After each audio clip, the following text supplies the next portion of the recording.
안녕하세요. 저는 50대 중반의 여성입니다. 지금 생각해보면 이혼 그게 뭐라고 여태 그 모진 세월들을 견디고 또 견뎌냈나 싶네요.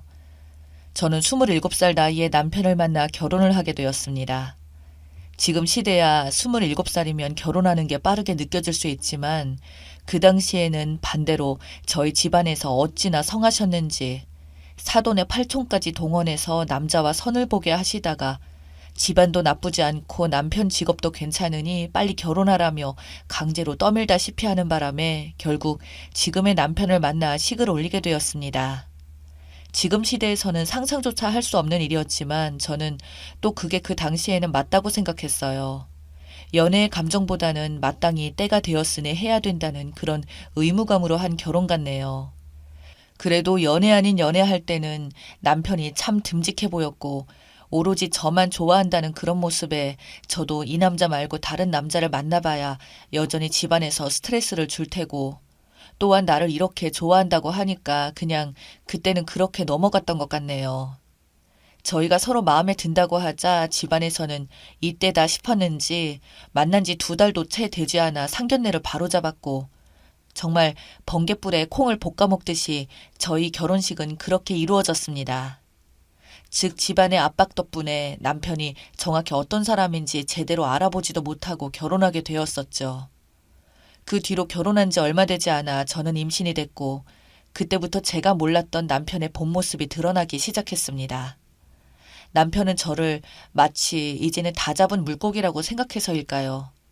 점점 배려의 말도 사라지고 막말을 내뱉기는 하며 자기는 청소 한 번 안 하면서 집에 오면 군대식으로 저에게 똥군기를 잡더군요. 남편의 깔끔한 성격 때문에 임신 중에도 불구하고 하루가 멀다 하고 쓸고 닦고 다 했는데 책상 위에 손가락을 한 번 쓸더니 먼지가 있다며 싸늘하게 말하는 남편은 집에 오면 정말 자기는 손가락 하나 까딱거리지 않았습니다. 신혼 때는 그래도 그런 모습 한 번 보이지 않았고 반찬 투정 한 번 없었던 사람이 이제는 저녁쯤 되면 연락이 와서는 오늘 뭐가 먹고 싶다 말 한마디 하면 저는 부랴부랴 시장으로 뛰어가서 남편이 먹고 싶다는 반찬들을 사오거나 어떻게든 만들어서 남편이 오기 전까지 요리를 해야 되었었죠. 그러다 자기가 원하는 요리가 안 되어 있으면 저에게 온갖 짜증을 내며 집에 앉아 있으면서 그런 것도 안 하고 뭐 하냐는 말에 저는 벙 쪄서 일찍 말해줬으면 진즉 해놓았을 텐데 지금 몸도 불편해서 시장에 못 갔다고 말을 해도 남편은 오히려 투덜거리며 해놓은 음식들이 간이 안 맞다. 우리 엄마는 이렇게 안 했는데 넌 우리 엄마한테 가서 요리 좀 배워야겠다. 내 친구 마누라는 요리도 잘하던데 넌 어떻게 된 게 뭐 제대로 할 줄 아는 게 없냐는 등 온갖 비교와 폭언 등으로 저는 점점 병들어 있었죠. 저도 처음에는 남편의 내조를 잘 하려고 노력했지만 계속되는 남편의 지적질에 저 역시 참다 참다 화가 났고 참다 못해 터졌던 건 제가 만삭인데도 불구하고 남편은 저에게 요리 가지고 투정 부린 날이었어요. 거동조차도 너무너무 힘든데 남편의 음식을 차리느라 너무 서러워서 그날 울기까지 했었고 남편이 그 뒤로 집에 와서는 그 음식으로 투정을 부리니 제 인내는 한계에 가다 못해 이성이 끊기더군요. 저는 그래서 남편과 소리를 지르며 싸움을 하자 남편이 저에게 내뱉은 말은 너무나도 충격적이었습니다. 내까지 꽤 화내면 어쩔 거냐고, 아이 낳고 버려져 봐야 정신 차릴 거냐며 만삭인 저에게 협박을 하더군요. 바보 같게도 그 상황에서 너무 당황하고 놀래서 아무 말도 못했었고 그저 꿀먹은 벙어리처럼 남편만 쳐다보고 있자 남편은 저를 비웃으며 앞으로 자기 말 잘 들으라고 그럼 최소한 버리지는 않을 거라며 협박을 하더군요. 그땐 만삭인 제 몸과 그동안 남편에게 세뇌를 당하다시피 하니 버려진 자존감들은 저를 꼼짝 못하게 만들었고 남편이 저를 버린다는 말에 화를 내기보다는 버려질까봐 두려웠습니다. 그러나 그런 남편도 어쩌지 못하는 일이 발생했었죠. 바로 시어머니가 당뇨에 중풍까지 와서는 전신마비가 되는 일이 발생되었습니다.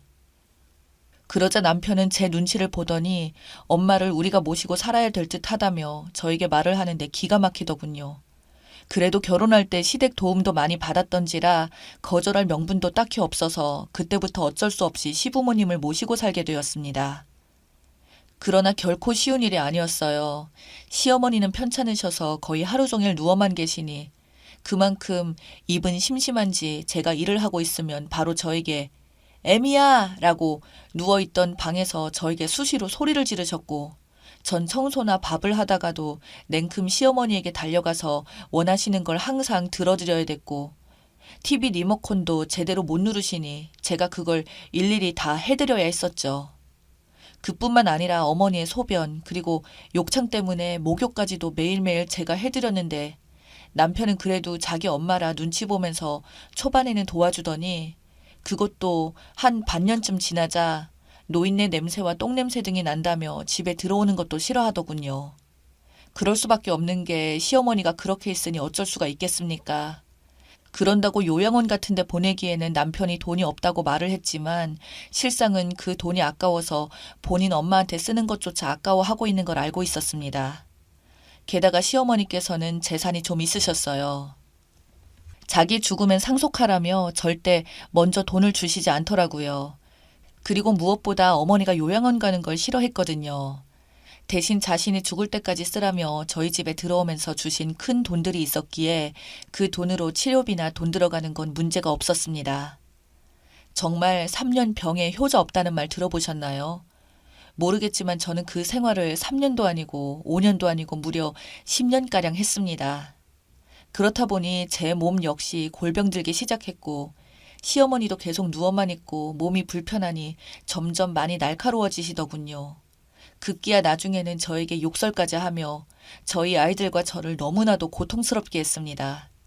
시모는 저에게 내가 너 때문에 이렇게 되었다는 둥 조금이라도 늦게 오면 내가 죽었으면 좋겠지 나쁜 거사라며 온갖 입에 담을 수 없는 욕설을 하는 시어머니. 남편도 그게 너무 고통스러운지 결국은 시어머니와 상의 끝에 요양원에 보냈지만 시어머님은 다시 요양원에 있기 싫다며 온갖 난동을 다 부려서 반년도 못 되어서 저희가 다시 저희 집으로 모실 수밖에 없었네요. 그 뒤에도 온갖 고생을 하다가 어머니 중풍이 너무 심해져서 끝내는 말까지 못하게 되었을 때 정말 그러면 안 되지만 마음이 오히려 나아졌습니다. 적어도 이유 없이 욕먹는 일들은 없어졌으니까요. 본인도 말을 못하자 처음에는 답답했는지 눈을 엄청 부라리며 난리를 쳤지만 그것도 한두 번이지 결국 아무것도 못하고 계시더니 끝내 그렇게 눈에 초점도 풀려가시고 저희 첫째 아들이 군대 가기 직전에 돌아가시게 되었습니다. 그렇게 시어머니가 돌아가시게 되자 저희 집안은 더 이상 집에서 나던 그 끔찍한 냄새들도 안 나게 되었고 집에서 돈이 빠져나가는 것도 없어지게 되고 남편은 그래서 기분이 좋았는지 장례식이 끝나고는 그동안 수고 많았다며 저희 가족끼리 외식도 하고 주말 여행도 가고 그랬었죠. 사실 시어머니 살아계시는 동안에는 진짜 여행이라는 거 단 한 번도 못 가는 수준이었죠. 그 상황에 어떻게 가겠습니까?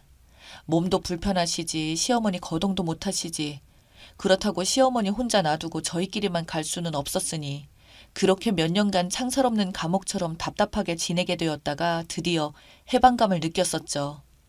저도 이제 밖에 나가서 식당에서 일도 시작했습니다. 저희 애들도 어느덧 성인이 되었거든요. 식당 일이 힘들다고 해봐야 진짜 시어머니 모시던 때하고는 비교도 안 되는 수준인지라 거기서도 일을 잘한다고 칭찬까지 들으면서 일을 했는데 어느 날 남편이 제가 일하는 식당에 찾아와서는 저에게 둘이서 할 말이 있다고 하더니 대뜸 저에게 이혼을 하자고 하는 겁니다. 저는 그래서 무슨 소리냐고 했더니 사실 나는 진작부터 이혼하고 싶었다고 근데 엄마 살아생전에 말하면 엄마 충격이 클까봐 차마 말을 못했었다며 이제 저도 인생 찾고 나도 내 인생 찾겠다고 하더군요. 저는 그게 말이나 되냐고 당신 시어머니 내가 그리 죽도록 뒤치다꺼리 할 때는 아무 말 없다가 이제 막상 당신 엄마 돌아가시니까 나를 내쫓아내려고 하냐고 하니까 남편은 저에게 좋을 대로 생각하라며 이 집에서 아무튼 당장 나가줬으면 좋겠다고 말하더군요. 저는 절대 못 나가겠다고 울고불고 난리치자 남편이 글쎄 집에 다짜고짜 상간녀를 들인 겁니다. 그렇게 상간녀를 버젓이 저희 집에 데려온 거였죠. 그러면서 남편은 적반하장마냥 네가 한 게 없으니 그냥 이 집에서 무전 취직하면서 지낼 생각이면 그냥 나가라고 난리치더군요. 저는 그 자리에서 기절까지 했었습니다. 그때부터 저도 변호사를 선임해서 남편과 소송을 붙였는데 여기서 생각지도 못한 대반전이 일어났습니다. 바로 돌아가신 시어머니께서 유언장을 남겨놓으셨더군요. 시어머니가 정신이 그나마 온전할 때 유언장을 적었는데 시어머니 앞으로 있던 많은 재산을 저와 남편에게 반반씩 주신 겁니다. 저에게 막대하는 남편에게 시모가 정신이 온전할 때만큼은 구박도 하시며 제 편을 들어주셨거든요. 그래서 저한테 한 번씩은 자기가 나중에 죽으면 이 재산을 모두 너희들에게 나눠줄 테니 싸우지 말고 행복하라고 그리 말씀하시던 분이셨지만 그게 말로만 그렇게 해서는 아무런 효과가 없는 줄 알았는데 이게 유언장이 존재한다는 것이었죠. 문제는 남편 놈이 그걸 전부 다 위조한 게 들통이 나서 상속인에게 결격 사유에 해당된다는 것이었습니다. 남편은 그제서야 저를 찾아와 손이 발이 되도록 빌기 시작하더군요. 자기가 잠시 미쳐서 잘못 판단을 했다면서요. 하지만 저는 이미 고소장 접수했으니까 헛소리 하지 말고 시어머니 재산은 모두 내가 받아서 우리 자식들과 평생 잘 먹고 잘 살 테니 너는 네가 버는 그 쥐꼬리만한 돈으로 그 상간녀와 재혼해서 잘 살라고 말하고는 그 많은 재산을 전부 제가 받아올 수 있게 되었습니다. 진짜 남편 놈 하루가 멀다 하고 저를 매일 찾아와 무릎까지 꿇면서 싹싹 비는데 이제는 거의 매일같이 보니까 너무 지겹더라고요. 그래서 저는 매일같이 찾아오는 남편에게 말했습니다. 이제는 우리 되돌리기에는 너무 늦었다고 그러니 더 이상 추한 짓 그만하고 네가 진짜 사랑하는 그 상간녀와 행복하게 살라고 하니까 끝내 남편이 폭발하여 저에게 폭력까지 써서 경찰서에 끌려갔습니다. 그 뒤로는 저희 앞에 나타나지도 못하네요. 남편이 겁 많은 거 예전부터 알고 있었거든요. 한 번 더 저에게 나타나 협박하면 감옥 간다는 말에 겁먹은 것 같습니다. 덕분에 집에서 식모살이를 하던 제가 이제는 부엌에서 벗어나 지금은 어느 집 사모님들처럼 행복한 생활을 누릴 수 있게 되었네요. 더 이상 제 인생에 남자는 필요 없고 오로지 저희 아이들만 잘 키워서 나중에 결혼할 때 도움이나 많이 줄 수 있으면 좋겠네요.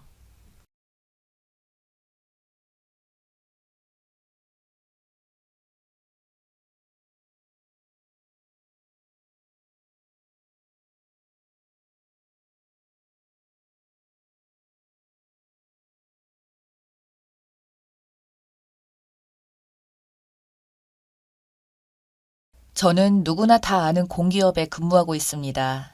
10년째 두 딸들을 혼자서 키우고 있어요. 남편은 없냐고요? 남편은 10년째 어디에 있는지 연락조차 없습니다. 죽었는지 살았는지 알 수가 없어요.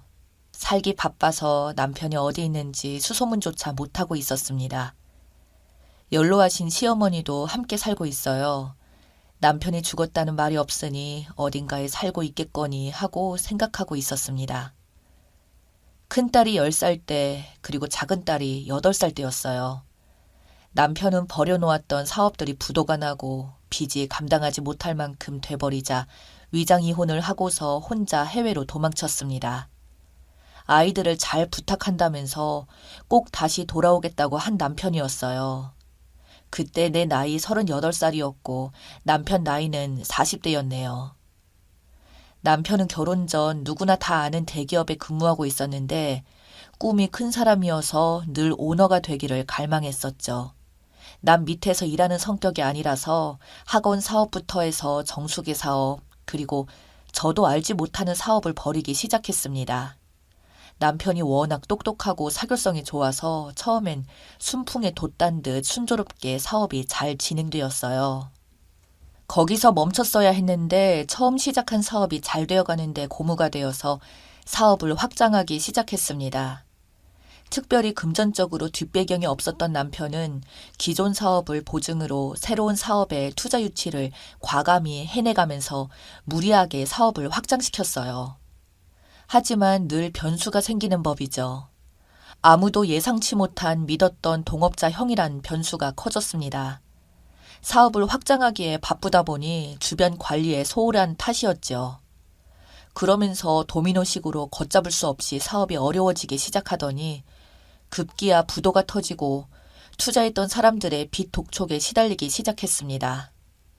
유일한 안정적인 수입인 제 월급이 압류당하는 걸 막으려고 남편은 위장 이혼을 하자고 했었고 저희 회사에까지 빚쟁이들이 찾아오니까 혼자서 해외로 나가 있다가 돈 벌어서 다시 오겠다 하고는 어머니와 애들을 잘 부탁한다고 하면서 야반도주 하듯이 도망쳤습니다. 제 남편이 안 보이자 채권자들도 차츰 찾아와서 괴롭히는 일이 잦아들었어요. 그리고 아이들도 차츰 아빠 없이 사는 것에 익숙해졌고요. 저도 물론 시어머니가 살림을 조금 도와주시긴 했지만 회사에 애들 교육에 살림에 정신없는 세월을 보냈어요. 그래서 한 번씩 남편의 근황이 궁금하긴 했지만 연락 한 번 주지 않다 보니 아무도 남편 생사는 모른 채 세월이 지나왔습니다.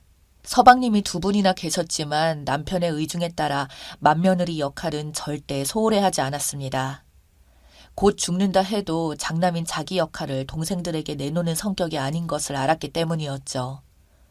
언젠가 돌아오게 될 남편의 자리를 굳건히 지켜주고 싶었거든요. 그렇습니다. 가족 있는 곳이니 꼭 돌아오리라 믿었습니다. 그런 시간들이 차곡히 쌓여서 10여 년이 훌쩍 넘어가니 모두들 수군대기 시작했어요. 연락을 하지 않는 것을 보니 어디에서 객사를 했다는 둥, 외국에서 딴 살림을 차려서 사느라고 가족을 잊었다는 둥, 친척분들은 나이든 시어머니를 모시고 두 딸을 키우면서도 장남 며느리 역할을 하는 저를 보면서 매우 안쓰럽게 여겼습니다. 심지어 이젠 시어머니도 시동생들에게 맡기고 재혼하라는 말까지 나왔었네요. 그럼에도 불구하고 시댁 경조사나 시댁 행사에 장남 며느리로서 빠짐없이 시어머니 모시고 다녔고 없는 남편을 대신해서 막내 시동생 결혼과 집안일을 모두 제가 했어요. 그런 세월을 10년 넘게 보내다 보니 세월에 장사 없다는 옛말처럼 어느새 중년이 티가 나는 아줌마가 다 되어버렸습니다. 남편 떠날 때 모습 그대로 유지하고 싶었지만 날씬했던 몸매는 뱃살이 두둑해졌고 얼굴엔 세월의 흔적이 고스란히 남아있으니 지금이라도 남편이 온다면 생소하고 어색해하지 않을까 하고 걱정되기도 했습니다. 초등학교 3학년이었던 큰딸은 나름대로 공부를 잘해서 교대에 진학했고 둘째 딸은 특수교육학과에 지원해서 올해 합격했습니다. 다행히도 엄마 속을 한 번도 썩히지 않고 잘 자라줘서 참 감사한 일이었죠. 그런데 갑자기 시어머님이 쓰러지셨습니다. 노환으로 몸이 많이 안 좋으셨는데 가벼운 감기 증상이 폐렴으로 발전하면서 돌아가시게 되었습니다. 마지막에 큰아들을 보고 싶다고 하시면서 이젠 안 오려나 보다고 하시면서 저보고 기다리지 말라고 하셨습니다. 그동안 티내지 않으셨을 뿐이지 큰아들을 무척이나 기다리셨던가 봅니다. 결국 아들 얼굴 보지 못하고 돌아가셨어요. 그때 남편이 보고 싶더군요. 어머니가 돌아가셨는데 어디서 죽었는지 살았는지 생사 확인이라도 했으면 좋으련만 아마도 모두 연락 못하는 중요한 이유라도 생긴 것이 아닌지 걱정이 되었습니다. 그렇게 시어머님은 마지막까지 큰아들을 그리워하다 하늘나라로 가셨어요. 코로나 때문에 장례식장에는 가까운 친척들과 시동생들, 가족들과 저희 두 딸이 지키고 있었고 절만 간단히 하고 대부분 식사하지 않으시고 가셔서 대체로 한산한 분위기였습니다. 그런데 눈에 띄게 하얀 백발 스포츠머리에 마스크를 쓰고 온 남자 한 분이 시어머님 영정 앞에서 구슬피 울었습니다. 꼭 사연 있는 사람처럼 한참을 무릎을 꿇고 울길래 모두들 쳐다봤습니다. 시어머님과 어떤 관계일까 궁금했습니다. 그런데 마스크를 벗고 너희들이 고생이 많다고 하면서 상주로 서 있는 시동생들 등을 토닥토닥 두드리는 거였어요. 너무나 많이 달라진 모습이었지만 목소리하며 영락없는 딸들 아빠였습니다. 저도 모르게 다리 힘이 풀리면서 나자빠졌습니다. 그리고 소리 없이 울었습니다. 눈물이 샘솟듯이 마구마구 나오는데 주체가 되지 않더군요. 그래도 시어머님 가시는 길에 와줬다니 다행이란 생각을 했습니다. 거기 계신 친척분들한테 인사를 드리고 난 후에 그때서야 저를 찾더군요. 모두들 삼복더위에 마스크를 쓰고 있으니 못 알아볼 수밖에요. 눈물 한가득인 저를 토닥거리며 미안하다, 고생했다 그 말만을 했습니다. 다 커버린 딸들도 갑자기 나타난 아빠를 엄청 어색해했죠. 남편도 어색해했고 저도 막상 보니 딱히 무슨 말부터 해야 할지 모르겠더라고요. 친척 어른들이 대신 말씀해 주셨습니다. 그동안 제가 얼마나 고생했는지, 왜 그동안 이렇게 살아왔으면서 연락 한 번 안 했는지 시동생들도 폭풍 질문을 던졌습니다. 남편은 여기저기서 속사포처럼 쏟아지는 질문에도 아랑곳하지 않고 장례식 끝나고 나서 얘기하자고만 하고 묵묵무답으로 일관했습니다. 곧바로 상주석에서 빈소를 지켰고 예전의 장남으로 돌아왔습니다. 그렇지만 장례식 외에는 저와 한 번도 눈도 마주친 적도 없었고 왠지 모르게 거리감이 느껴져서 가까이 갈 수 없었습니다. 남편은 그동안 완전 다른 사람으로 변해 있었습니다. 미국에서 10년을 보냈다고 하고 최근에 입국했다고 했어요. 가족들의 소식은 후배를 통해서 간간히 듣고 있었고 어머니가 위독하다는 연락을 받고 만사 제껴두고 왔는데 한 발 늦어서 임종 못 지켰으니 불효했다며 자책을 했어요. 그동안 미국에서 부동산 중개업을 하고 자리를 완전히 잡을 때까지 고생이 이만저만이 아니었다고 했습니다. 그놈의 병 때문이었네요. 사업병 때문에 일에 집중하느라 그 세월을 다 보내버린 거였습니다. 틀림없이 어느 정도 사업을 일구어서 금이 환영하려는 욕심 때문에 처자식과 어머니와 동생들에게도 연락 한 번 안 한 거네요. 장례식이 끝난 후 식구들이 모두 집에 모였습니다. 시동생들이 형 왔으니 오래 머물러 가라고 했고 아니면 저를 데리고 가라고 했습니다. 이제 그만 떨어져 살라면서 형수도 이번 기회에 회사 퇴직하고 형 따라가라고 했습니다. 남편은 안 된다고 단호히 말하더군요. 미국에 당장 돌아갈 거고 정리가 잘 되면 돌아오겠다고 했는데 언제라고 기약할 수 없다고 했어요. 그리고 딸들 결혼식 때는 무슨 일이 있어도 온다고 다짐을 하는 걸 보니 영원히 이곳을 떠나려는 심산인 것 같았습니다. 그리고 딸들 결혼식 자금과 대학비를 보내주겠다고 하면서 저희는 위장 이혼이 아니라 진짜 이혼을 하자고 해서 깜짝 놀랐습니다. 그동안 시어머니 모시고 딸들 키워준 것 보상해주겠다고 했어요. 그리고 굳이 집을 놔두고 호텔에서 지내더라고요. 저한테 전혀 애정 없이 보였고 남남 같아졌더라고요. 혹시나 여자가 있지 않나 물어볼 필요도 없겠더라고요. 그리고 무엇이 급한지 문자로 제 명의로 된 새 아파트를 주겠다고 했는데 거절했습니다. 이것 먹고 떨어져라는 기분이 들어서 정말 싫었어요. 정말로 진짜 이혼한 것 같아서 싫었죠. 난 단지 남편이 꼭 돌아오겠다는 말만 믿고 내 가족이라서 시부모님도 모셨고 시동생들도 함께 챙겨왔는데 나를 남보듯 하다니 슬펐습니다. 그러다 이왕 이렇게 된 거 이혼하자고 했습니다. 그리고 남편에게 제안을 했어요. 나에게 진짜로 보상을 하고 싶으면 지금 가지고 있는 것의 80%를 달라고 했습니다. 그거 주고 떠나라고 했어요. 지난 10년 동안 내 모든 것을 당신의 자식과 시어머니 봉양에 그리고 내 그동안의 세월을 쏟아부었으니 80%도 아깝지 않을 것이라고 했죠.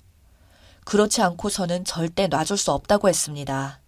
다 주고 떠나던지 우리 가족들 옆에서 나와 있던지 당신이 결정하라고 했습니다. 고개를 끄덕끄덕하며 깊이 생각해보겠다고 하고서는 미국으로 소리 소문 없이 떠났습니다. 이런 식으로 다시 떠난 남편, 아직도 그런 남자를 나는 남편이라고 부르고 있으니 한심하네요. 아무리 10년 동안 떨어져 있었다고 해도 그래도 저는 아직도 두 딸을 낳고 키워온 와이프인데 저한테 아무런 감정이 없는 걸까요? 저는 남편이 그동안 어찌 지냈는지 아직 많은 것들이 궁금하기만 한데 마주 앉아 다행히도 얘기도 나눠보지 못하고 홀연히 떠나갔네요. 어디 간다 말도 없이 가는 남편이 야속하기만 합니다. 적어도 애들을 어떻게 키웠는지 어떻게 생활했는지는 물어봐야 하는 건 아닌지 정말 너무 서운해서 눈물이 납니다.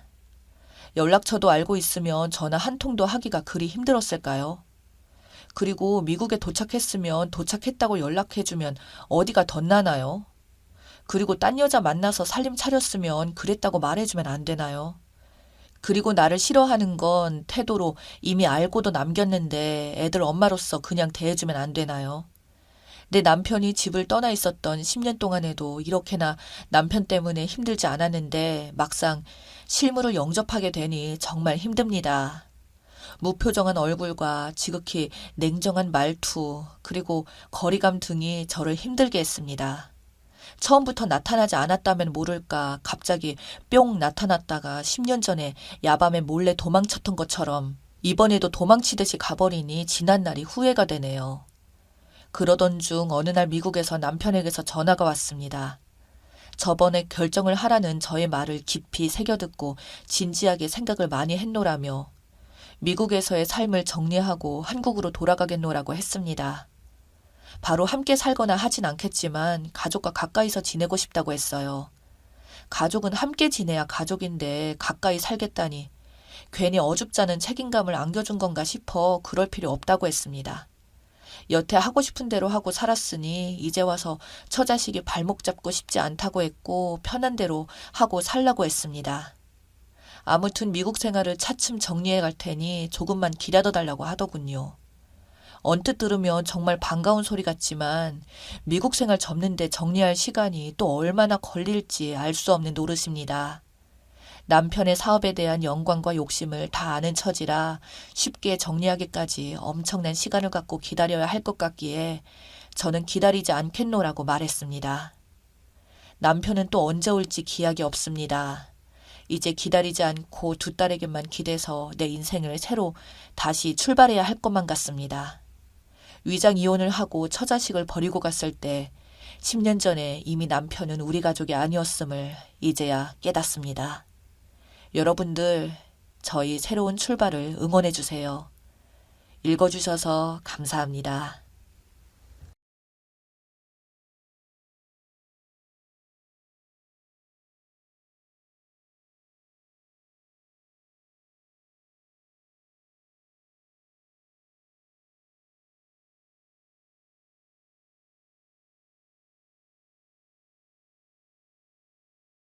안녕하세요. 막장 드라마에서나 나오던 이야기가 제 이야기였네요.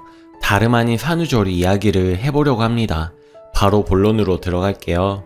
저는 애 낳고 조리원 퇴소하고 친정집에서 2주 조리하게 되었습니다. 3일 후에 조리해주실 이모가 오시기로 하였는데 예약이 꼬여서 날짜가 3일 비기 때문이죠. 아기가 이제 한 달 간 넘었는데 집에 오자마자 시댁에서 아기 보여주러 오라고 닥달을 하더라고요.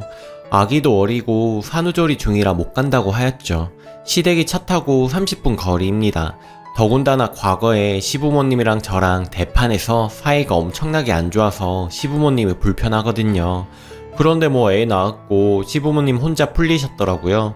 그 전에 이야기도 너무 많지만 자칫 다른 길로 셀 수 있으니 생략은 할게요. 그런데 진짜 머저리 같은 남편놈이 제 마누라랑 애 생각 안 하고 광복절에 간다고 말을 해놓았더라고요. 진짜 지금 생각해도 열받네요. 열받아서 제정신이냐고 버럭하니까 시어머니가 조리하러 친정을 가면서 시댁은 왜 못 오느냐고 뭐라고 해서 어쩔 수 없었답니다. 친정도 저희 집에서 30분 정도 거리거든요. 친정은 조리하러 간 거고 내가 시댁 가면 발이나 편히 뻗고 있을 수 있겠느냐고 생각이 없느냐고 난리치고 대판 싸웠죠. 남편이 시어머니랑 통화하더니 우리 엄마가 조리해준다고 도우미 취소하고 일주일 있다 가래 하면서 가자고 징징거리더라고요. 진짜 분위기 파악이 안 되는 건지 열이 막 뻗치더라고요.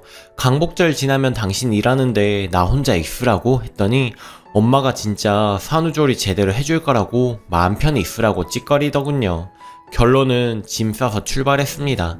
갈 때부터 각오는 단단히 하고 있었습니다. 친정에서 산후조리하고 엄마 100만원 드렸습니다. 그래서 출발 전에 신랑한테 말했죠. 일주 조리하고 시어머니께 50만원 드리겠다고 하니 신랑이 좋아서 오케이 하더군요.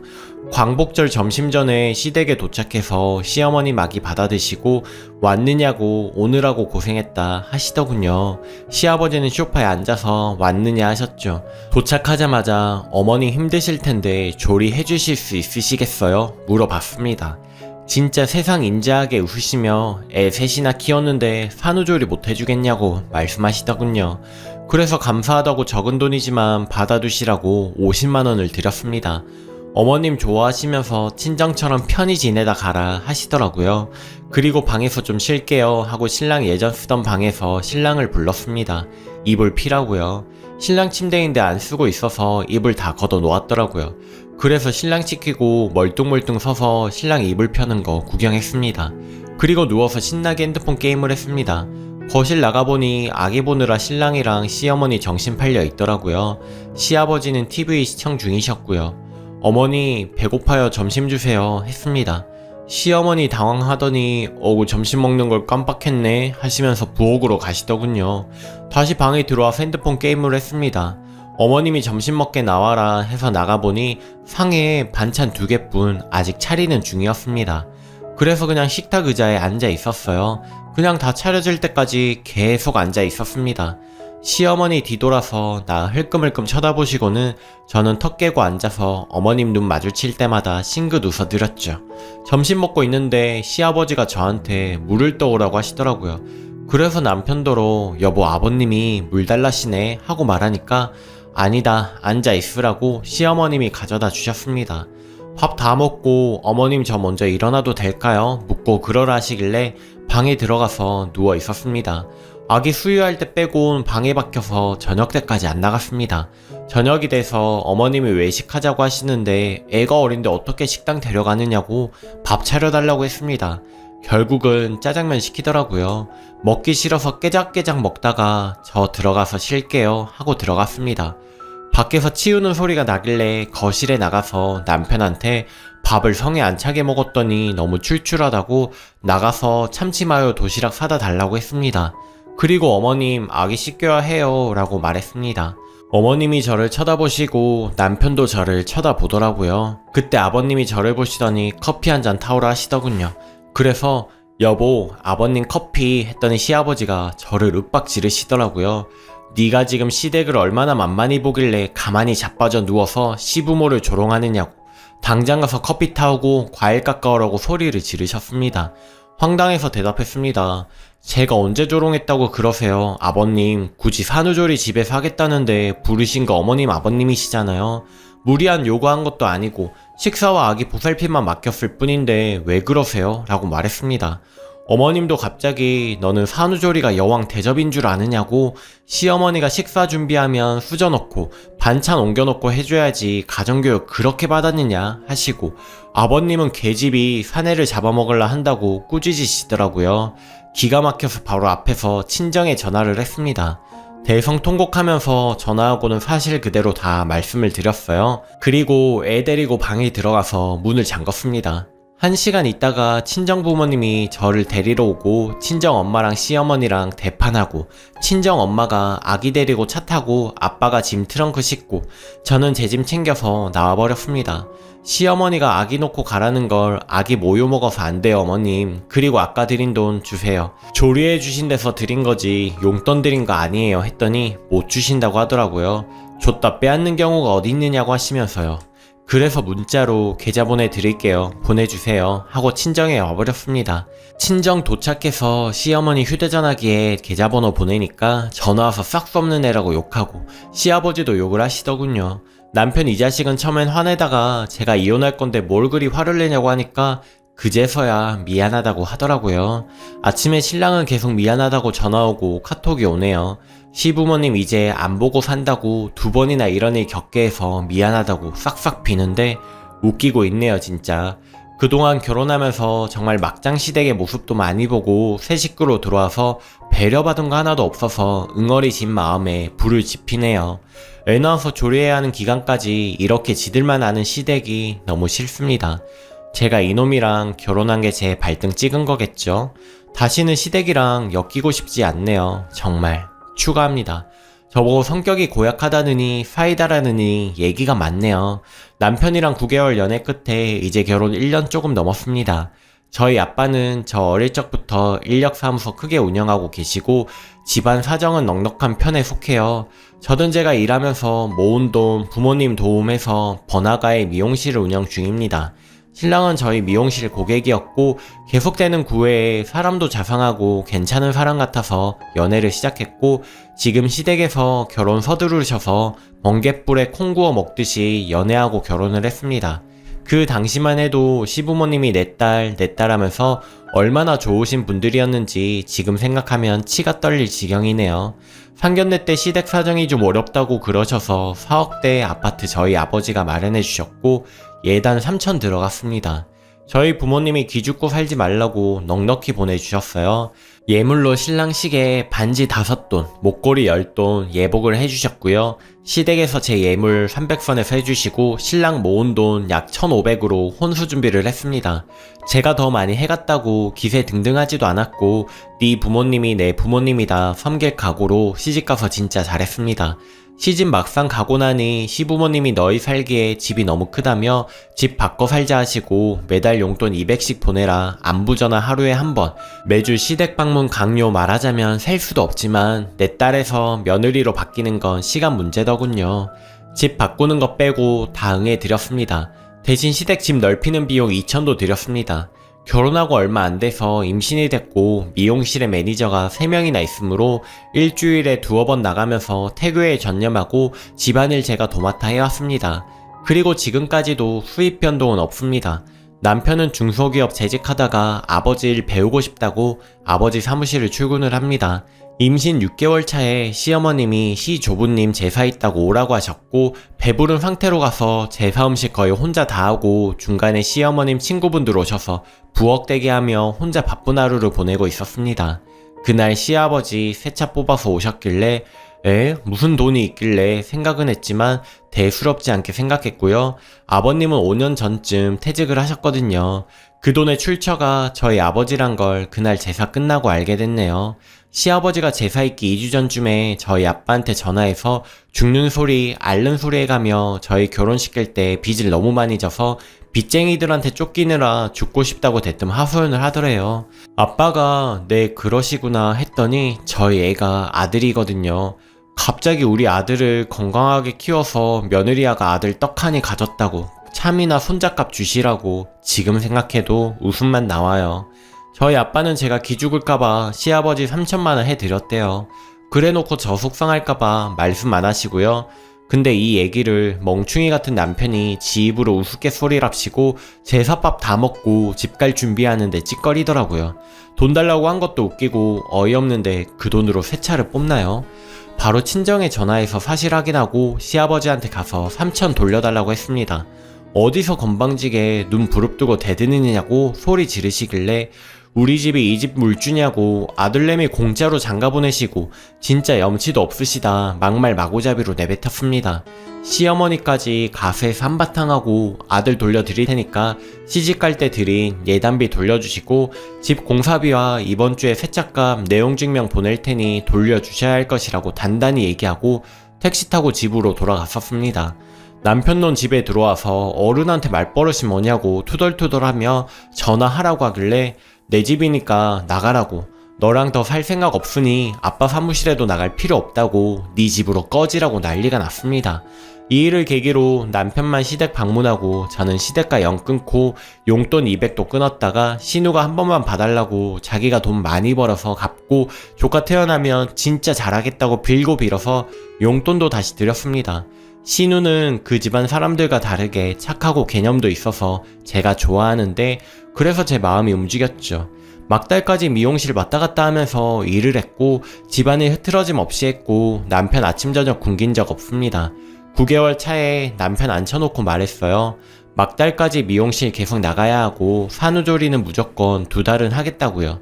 근데 미용실이 바빠서 산후조리 줄였고요. 예정대로라면 도우미 이모 1주하고 친정에 아이 맡겨놓고 일하러 나가야 해요. 아기 낳고 시부모님 대뜸 병원 찾아오셨습니다. 남편이 말했겠죠. 신우는 편히 쉬라고 꽃바구니랑 아기 내복 몇 벌 보냈습니다. 갑자기 시어머니 내 손을 잡더니 고생했다고 과거의 나쁜 기억은 잊고 잘 지내보자 혼자 그러시더라고요. 솔직히 혼자 낳고 나니 변하신 걸까 정말 미안하신 걸까 생각을 했고요. 그래서 별말 없이 지나갔습니다. 근데 변하신 게 아니라 변하시는 척 하던 거였네요. 애 낳고 친정에서는 조리하고 100만원 이건 성의로 받아두시겠다고 하시고 이건 너 주는 거 아니라고 손자 주는 거라고 대래 500만원을 돌려주셨습니다. 시댁은 일절 해주신 거 없고 친정에 있는 내내 사진 보내달라 닥달은 해주셨네요. 제가 심한가요? 심하다고 하셔도 돼요. 저는 하나도 심하지 않다고 느끼거든요. 이혼 서류 작성해서 시댁으로 보낼 예정이고요. 아침에 남편 출근했길래 아빠가 욕하면서 돌려보냈대요. 시아버지 아침부터 전화와서 울 아들 그 집 핏줄이라고 데리고 오라고 윽박지르길래 법으로 따지자고 대답하고 끊었습니다. 남편은 친정으로 오겠다고 카톡 보내놨네요. 오면 친정 엄마가 소금 뿌린다고 벼르고 계십니다. 고구마처럼 1년을 살았거든요. 이제 호구짓 그만하려고요. 얘기가 길어졌네요. 후기를 쓰게 될지 모르겠는데 여기다 쓰니 속은 시원하네요. 읽어주셔서 감사하고 제 입장에 이입해서 응원해주신 분들 모두 감사합니다. 혼자라고 애 못 키우나요? 떳떳하게 잘 키울게요. 그리고 애 낳고 짜장면 참치마요 얘기하시길래 말씀을 드립니다. 저는 지금 전량이 너무 적어서 직수했을 때 아이가 답답해서 잘 안 물어요. 그래서 하루 두세 번 물리는 신용만 하고 유축해서 먹이려고 하는데 양이 너무 적어서 분유 혼합하고 있습니다. 애초에 밤수는 무조건 분유 수유 하고요. 그래서 저녁에 짜장면 먹고 참치마요 찾은 거고요. 그리고 매운 거 말고는 가리지 않고 먹고 있기도 하고요. 오로는 이미 출산 3주차에 끝났고요. 애 낳고 손목 시큰하고 발목 시큰하고 그렇다는데 저는 솔직히 모르겠습니다. 다만 나중에 후회한다니까 지금 멀쩡한 것 같아도 제대로 해놓고 싶기도 하고 그간 집에서도 가게 일 생각하느라 머리가 아팠는데 제대로 쉬고 싶기도 했고요. 그래서 산후조리 길게 잡은 거예요. 산모마다 몸 상태는 틀린 건데 왜 제가 이상하다고 생각하는지 모르겠네요. 후기입니다. 며칠 전에 글 올렸었는데 기억하시나요? 어제 오늘 정신없이 흘러서 이제야 많은 댓글 다 읽어보았습니다. 그 글을 끝으로 글 쓸 생각이 없었는데 후기를 기다리시는 분들과 파렴치한 시댁에 분노하여 또다시 씁니다. 어제 점심쯤 남편이 친정으로 찾아왔어요. 남편 올 거라는 말에 친정 엄마가 대접에 소금을 펴서 신발장에 넣어놓고 대기하고 있다가 현관문 열자마자 남편 얼굴에 뿌렸다고 합니다. 저는 방에서 아기 수유하느라 못 봤는데 아쉽네요. 아기 수유 중인데 덕지덕지 소금 묻어서는 방문을 쾅 엽니다. 얘기 좀 하자고 하는데 아기 수유 중이니 나가 있으라고 했습니다.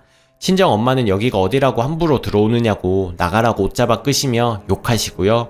아이 수유 끝내고 다른 방으로 옮겨 이야기를 나눴습니다. 대뜸 자기는 이혼 못한다고 무릎을 꿇더라고요. 그래서 내 상식에서 너 포함 너희 부모님은 도저히 이해할 수가 없다.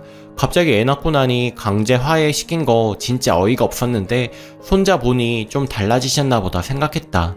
친정에서 조리할 적부터 들들 볶더니 굳이 집에서 쉬겠다는 며느리를 왜 불러서 이거 해라 저거 해라 시키냐 이런 식으로 말을 했습니다. 그랬더니 제 말이 다 맞대요. 근데 아버지 가부장적이신 거 알면서 굳이 부모님 앞에서 자기한테 이거 해라 저거 해라 시킬 필요가 있었네요. 그리고 엄마 혼자 고생하시는데 숟가락 좀 놔주면 안 돼?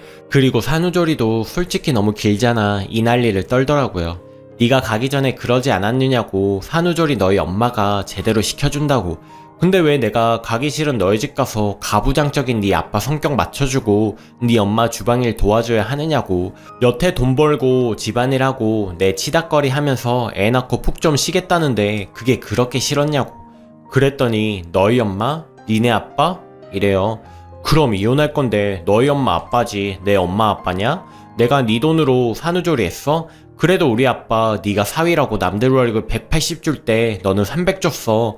백수 될 뻔한 거 갱생시켜놨더니 분수도 모르고 나댄다 했습니다. 아무튼 그러고 싸우다가 지는 이혼 못한다고 애 당장 데려가겠다고 난리통에 친정엄마랑 저한테 쫓겨났네요. 거의 30분은 대화한 것 같은데 기억나는 부분만 적었습니다. 중요한 얘기 기억나면 수정을 할게요.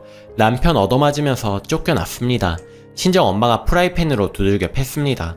문 밖에서 벨 몇 번 누르고 문 몇십 번 두드리더니 간 듯 하더라고요. 아빠가 저 때문에 일찍 오셔서 아빠랑 엄마랑 저녁까지 이야기를 했습니다. 저는 이혼하겠다 확고하다 말씀드렸고 아이는 제가 키우겠다고 반대하실 때 이유가 있는 건데 고집부려 시집가서 이런 모습만 보여드려 죄송하다고 했습니다. 근데 엄마 아빠는 아이도 시댁에 보내는 게 어떻겠냐 하시더라고요. 아직 제 나이 젊으니 새 시작하는 것도 나쁘지 않을 것 같다고요. 그래서 아이 그 집 가면 괜히 저랑 더 엮으려고 할 것 같고 품으면서 모성애가 생겨 그건 안 될 듯 하다고 말씀을 드렸습니다. 저희 부모님은 전적으로 저를 응원하며 아빠는 이혼 소송 준비 도와주신다고 하셨습니다. 어젯밤까지 시댁에서 오는 연락 다 젖혀두고 시누이 전화 한 통 받았습니다. 이번 일은 제가 좀 유난 떠는 거 아니냐고 하더라고요.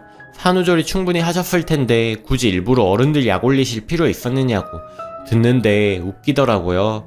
아, 신우도 그 집 자식이었지 생각이 들어서 웃겼습니다. 진짜 깔깔대고 웃었습니다. 언니, 저 기분 나빠지려고 해요. 왜 웃으시는 거예요? 하길래 아가씨, 잘 들어요. 나는 과거 일은 용서한 게 아니라 잠시 덮어둔 거예요. 우리 땡땡 생각해서요. 나는 시댁이랑 화해 따위 할 마음 없고 먼저 막무가내로 나오신 건 시댁이에요. 아가씨도 꼭 결혼해서 본인 집 같은 시댁 만나길 기원할게요.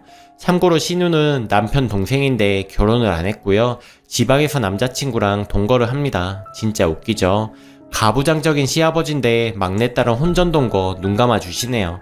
남편 위로 누나가 한 명 있는데 시댁이랑 연 끊고 산다고 하네요. 이유는 모르고 한 번도 본 적이 없습니다. 하고 끊었습니다. 그리고 신우이는 차단했죠. 시모는 밤까지 전화하고 욕문자 날리고 그러다 구슬리고 또 욕문자 날리고 무음해놓고 잤습니다. 밤새 친정엄마랑 번갈아 가면서 불침번을 섰더니 아침에 퀭했네요. 혼자 육아하신 어머님들 대단하십니다. 오후쯤 아빠랑 변호사 사무실 들르려고 오전은 좀 쉬고 있었는데 점심시간쯤 돼서 가게 매니저 중 한 명이 연락이 왔습니다. 미용실에 시모, 시누이 남편까지 총출동해서 머리하고 있대요. 진짜 미친놈이지 않아요? 아, 진짜 웃깁니다. 아니 깽판 치러 간 거면 어휴 그럼 그렇지 했을 텐데 그 와중에 셋이서 제 미용실 가서 머리를 하고 있대요. 상상이 되나요? 전화 받고 아이는 엄마한테 맡기고 바로 가게에 직행해서 그 상상 이상의 모습을 제 눈으로 보았답니다. 시어머니랑 시누는 파마하고 남편은 커트하고 소파에 앉아 있더라고요. 이상한 전개에 저 사람들 정신이 나간 건가 싶었습니다. 시누랑 시모 뒤로 가서 뭐 하는 거예요 했더니 시누는 언니 오셨어요 하고 시모는 아무 말 안 하고 남편은 곳에 옆에 와서는 신경 쓰지 마 우리 손님으로 온 거야 하는 거 있죠. 진짜 어이가 없어서 말문이 막힌다는 느낌이 뭔지 오늘에서야 알게 됐습니다. 손님으로 왔다는데 뭐라고 해요. 그래서 계산대에 앉아 있었어요. 그랬더니 남편이 슬금슬금 오더니 커피 마시면서 미안해 진짜 잘할게. 엄마도 미안해 하셔. 땡땡이도 자기가 도 지나쳤다고 사과하려고 왔대. 이러길래 영업방해로 신고하기 전에 네 엄마 쪽으로 꺼지라고 했습니다. 파마 다 되고 셋이서 계산하러 와서는 쓸데없는 소리만 찌꺼리길래 19만 2천원 계산하라고 했습니다. 그랬더니 시어머니 눈 동그랗게 뜨고 저를 쳐다보네요.